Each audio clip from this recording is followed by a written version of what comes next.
Imaginez un jeu de culture générale. Mais oubliez le plateau un peu sage, les lumières douces. Mhm. Pensez plutôt à une cage de MMA, des spots qui balaient la salle, une ambiance électrique.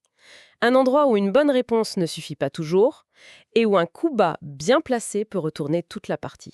C'est ça. C'est l'expérience que promettent les documents qu'on a sous les yeux aujourd'hui. Ils décrivent un concept qui s'appelle quiz boxing, au centre Le Temple, à La Rochelle. Et ce qui est frappant d'emblée, c'est que le mot quiz est presque un prétexte. Les sources qu'on analyse, elles ne vendent pas un jeu de questions-réponses. Non, Elles vendent une montée d'adrénaline. L'enjeu de notre discussion, ça va être de démonter cette mécanique. Comment, à partir d'un format aussi classique que le quiz, on arrive à créer ce qu'ils décrivent comme un véritable combat. oui, comment on passe de l'un à l'autre? Il y a une alchimie entre le décor, les règles et la psychologie des joueurs qui est, je trouve, vraiment intéressante à décortiquer. Absolument. La promesse centrale, c'est de vivre une incroyable expérience comme à la TV. Et pour ça, les documents insistent lourdement sur l'emballage. Ah oui, complètement. On nous parle d'un décor de plateau TV, d'un chausson en lumière, de pupitres interactifs. Mais le détail qui change tout, pour moi, c'est cette vraie cage de MMA. C'est le point clé. Quand j'ai lu ça, je me suis dit qu'on n'était plus du tout dans le même registre. On ne vient pas pour tester ses connaissances, on vient pour en découdre. C'est exactement ça. Le choix de la cage, c'est un coup de génie sémantique et psychologique. Avant même que la première question soit posée, le cadre physique impose un état d'esprit. On est conditionné. Voilà. On n'est pas dans un salon, on est dans une arène. Et tout le vocabulaire utilisé dans les documents vient renforcer cette idée. On ne lit pas « la partie commence », on lit « la tension monte avant de rentrer dans l'arène ». D'accord. On ne parle pas de participants, mais d'adversaires. C'est un champ lexical qui est emprunté au sport de combat. Et ça, ça conditionne totalement la manière dont on aborde le jeu. On est presque dans une théâtralisation de la connaissance, en fait. Et cette dramaturgie, elle est soutenue par le rythme. Il y a une phrase qui m'a marquée. Hmm. Les questions et les manches s'enchaînent à un rythme effréné, pas le temps pour le blabla. Ça suggère une expérience qui est conçue pour être presque suffocante, pour ne laisser aucun répit. Oui, et forcer les joueurs à agir à l'instinct. Exactement. Cette pression temporelle, c'est un outil de game design très, très puissant. En réduisant le temps de réflexion, on favorise les réponses instinctives, mais on ouvre aussi la porte à l'erreur. Bien sûr. Et ça met tout le monde sur un pied d'égalité. Celui qui sait, mais qui est lent, peut se faire battre par celui qui est moins cultivé, mais plus vif d'esprit. La conclusion de leur slogan, « Soyez rapide et sans pitié pour l'emporter », c'est presque un avertissement. C'est un mode d'emploi. Voilà. On vous dit clairement, la gentillesse et la réflexion posée n'ont pas leur place ici. Et c'est là qu'on touche au cœur du concept, je trouve. Parce que cette brutalité affichée, elle cache une mécanique beaucoup plus fine. La connaissance pure, finalement, n'est qu'une des armes à disposition. C'est ça. Les documents le disent explicitement avec cette phrase « Vous n'avez pas toutes les réponses. Préférez la stratégie en utilisant vos jokers ». C'est une porte de sortie, mais c'est surtout une autre façon de jouer. C'est plus qu'une autre façon de jouer, c'est un jeu parallèle qui se superpose au quiz.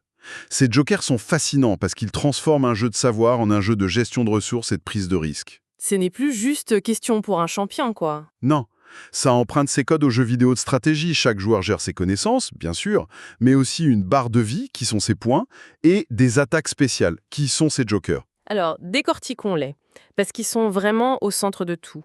Le premier, c'est parier. On peut parier sur un adversaire et doubler sa mise s'il répond correctement. Ce qui est très malin. Ça veut dire que même si je suis totalement ignorante sur un sujet, je peux marquer des points, et même beaucoup, juste en ayant bien cerné qui est le spécialiste de la musique des années 80 dans la salle. C'est de la pure psychologie. Exactement. Ça introduit une couche de ce qu'on appelle le méta-jeu. Il faut analyser les autres, se souvenir de leurs forces. Est-ce que Marie, qui a eu tout bon en cinéma, est aussi forte en histoire? C'est vrai. C'est un mécanisme qui récompense l'observation et la déduction sociale autant que la connaissance factuelle. Et ça maintient tout le monde dans le jeu, même ceux qui sont largués sur un thème. Ensuite, on passe à un niveau d'agressivité supérieur avec l'uppercut. Ça permet d'assommer l'adversaire de votre choix pour l'empêcher de gagner des points. Sur une manche. Celui-là est brutal. Il ne nous fait pas gagner de points, il en fait perdre potentiellement aux autres. Mais est-ce que ça ne risque pas de créer de la frustration? Si on est bonne, on se fait systématiquement cibler et on ne peut plus jouer. C'est une excellente question, et c'est un vrai débat en game design. Mais dans ce contexte, l'uppercut joue un rôle essentiel de régulation. Ah oui. C'est ce qu'on appelle un mécanisme de rattrapage, le fameux rubber banding. Il empêche le joueur en tête de s'envoler et de tuer le suspense. D'accord, je vois. Sans ce joker, une personne très cultivée pourrait dominer la partie dès le début, rendant les 45 dernières minutes inintéressantes pour les autres. C'est vrai. Là, le leader est constamment sous pression. Il devient une cible. Ça oblige le premier à être non seulement bon, mais aussi à gérer son avance et les menaces qui pèsent sur lui. La tension est maintenue jusqu'à la fin pour tout le monde. Exactement. Vu comme ça, c'est un mal nécessaire pour garantir le spectacle. Et puis, il y a le coup de grâce, le joker volé, qui permet tout simplement de voler les points de quelqu'un. Ah là, on est dans le chaos. Là, c'est le chaos total. J'imagine les amitiés qui ont dû être mises à rude épreuve. Un joueur en dernière position peut, sur un coup, passer premier. C'est l'outil de retournement de situation par excellence. Il introduit une part d'injustice et de hasard contrôlé, qui est le sel des jeux de société modernes. Pensez à la carapace bleue dans Mario Kart. Ah oui, c'est exactement ça. C'est frustrant. C'est frustrant pour le premier, mais c'est ce qui fait que chaque course est imprévisible. Le joker volé a la même fonction. Il garantit qu'aucun résultat n'est acquis avant la toute dernière seconde. C'est vrai. Ces 3 jokers combinés, ils déplacent l'épicentre du jeu. La compétence clé, ce n'est plus seulement de savoir, mais de savoir quand utiliser la bonne ressource, contre qui et à quel moment. Ce qui nous amène à un autre point fort qui ressort des documents, l'adaptabilité. On n'est pas face à un jeu figé, non du tout. Les sources indiquent que les thèmes sont paramétrables avec des animateurs. Cinéma, séries, musique, dessins animés, culture générale. On peut visiblement créer une expérience sur mesure. Oui, et cette personnalisation est bien plus profonde qu'un simple choix de catégorie. C'est là que le modèle économique devient vraiment malin. Ils ne vendent pas un produit, ils vendent une plateforme pour des événements. D'accord. L'exemple le plus parlant est celui des enterrements de vie de célibataires, les EVG et VGF. La possibilité d'intégrer des questions sur les futurs mariés transforme complètement l'expérience. Ah, ça devient un moment hyper personnel et unique pour le groupe. On n'est plus dans une compétition de culture G, mais dans une célébration où on teste qui connaît le mieux ses amis. Voilà. J'imagine déjà les questions un peu embarrassantes, les anecdotes que seuls les proches peuvent connaître. Ça crée des souvenirs bien au-delà du simple jeu. C'est un levier émotionnel très puissant. Et on retrouve exactement la même logique appliquée au monde de l'entreprise avec l'option team building. Proposer un jeu personnalisé aux collaborateurs, c'est transformer le quizboxing en outil de cohésion.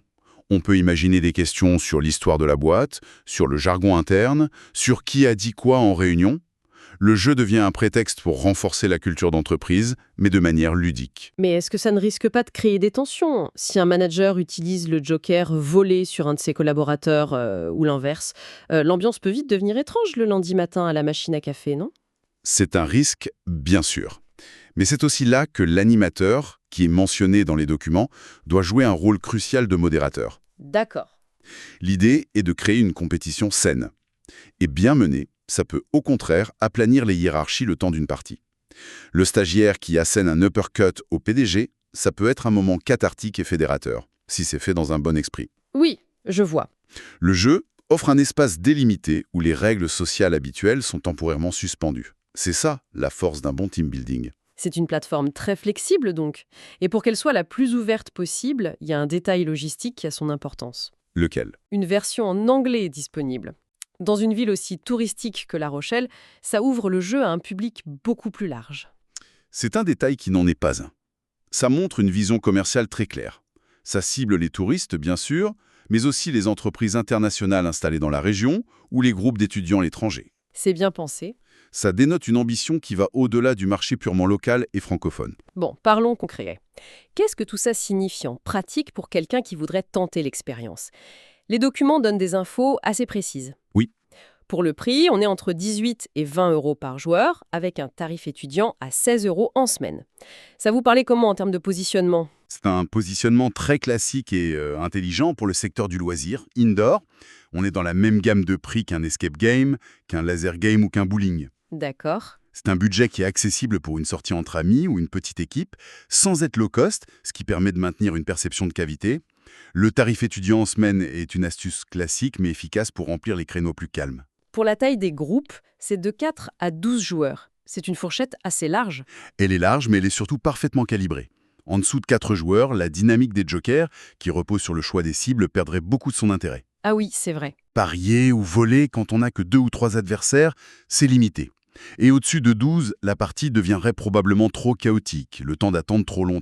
La fourchette 4-12 joueurs, ça maximise l'interaction et la tension stratégique. La durée, elle, est fixée à 60 minutes. Format standard. Oui, et c'est le point d'équilibre parfait pour ce genre d'expérience. C'est assez long pour permettre une immersion totale et des retournements de situation, mais c'est assez court pour maintenir une intensité maximale du début à la fin. On n'a pas le temps de s'ennuyer. Non, on n'a pas le temps de voir la pression retomber. Chaque minute compte. Enfin, il y a la question de l'âge. L'accès est possible à partir de 10 ans, mais avec une précision importante, les mineurs de moins de 16 ans doivent être accompagnés d'un adulte dans la salle.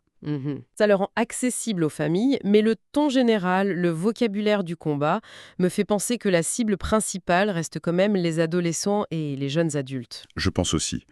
La règle de l'accompagnateur est une mesure de responsabilité standard, mais elle signale que l'expérience, bien que ludique, se veut intense. Ce n'est pas une activité pour enfants. Non. C'est une activité familiale où les enfants plus âgés peuvent se mesurer aux adultes. Mais le cœur de cible, ce sont clairement les groupes d'amis et les collègues de 16 à 40 ans, qui sont les plus gros consommateurs de ce type de loisirs compétitifs. D'accord. Tous ces détails pratiques ne sont pas anecdotiques. Ils dessinent le portrait d'un concept très bien pensé pour son marché. Si on fait le bilan de ce qu'on a lu, l'expérience Quizboxing va bien au-delà d'un simple jeu de culture générale. C'est un concept immersif, stratégique et personnalisable qui transforme une activité potentiellement passive en un véritable spectacle compétitif. C'est exactement la synthèse.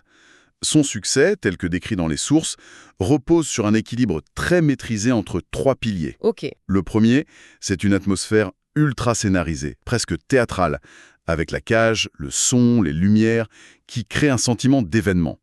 Le deuxième, c'est un gameplay dynamique qui valorise la stratégie, la psychologie, la rapidité. Au moins autant que le savoir pur. grâce au Joker. Grâce à ce système de Joker, oui. Et le troisième pilier, c'est cette forte capacité de personnalisation qui transforme un jeu standard en un moment unique et mémorable pour un groupe spécifique. C'est une formule très complète. Oui, et pour conclure, ça soulève une réflexion, je trouve, intéressante.